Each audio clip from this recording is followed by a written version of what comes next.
হচ্ছে মুমিনের অস্ত্র, ট্যাঙ্ক, মিসাইল, এগুলো আমাদের অস্ত্র না।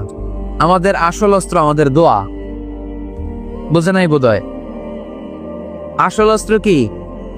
এজন্য we have to always keep in touch with our Lord. সব সময় আল্লাহর সাথে কিপ ইন টাচ, আল্লাহর সাথে টাচে থাকতে হবে, ঠিক কি না? লুজ টাচ হইলে হবে না, কিপ ইন টাচ অলওয়েজ। বিপদে পড়লে একজনের কাছে ফরিয়াদ করব, তিনি কে? তিনি দেওয়ার জন্য বসে আছেন, চাইলেই তিনি দেন। এটা আমাদের অস্ত্র। যেখানে সবকিছুর কারিশমা শেষ, সেখানে দোয়ার কারিশমা শুরু। আমরা অনেক সময় শুনি ক্যান্সারে আক্রান্ত। ক্যান্সার নামে একটা রোগ আছে না?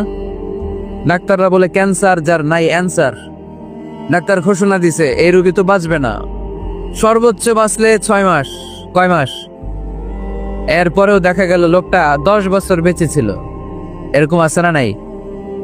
সব ডাক্তার ফেল, ঘোষণা দিয়েছে 6 মাস বাঁচবে, কিন্তু বেঁচে রইল 10 বছর। এই যে 10 বছর বেঁচে রইল, কিসের কারিশমা? আল্লাহর কারিশমা, দোয়া। দোয়ার বদৌলত। এই জন্য বেশি বেশি দোয়া করতে রাজি আছেন তো? বেশি বেশি দোয়া করতে হবে, দোয়া করলেই লাভ। জীবনের যত দোয়া আপনি করেছেন, আপনার দোয়া কবুল করছে কে?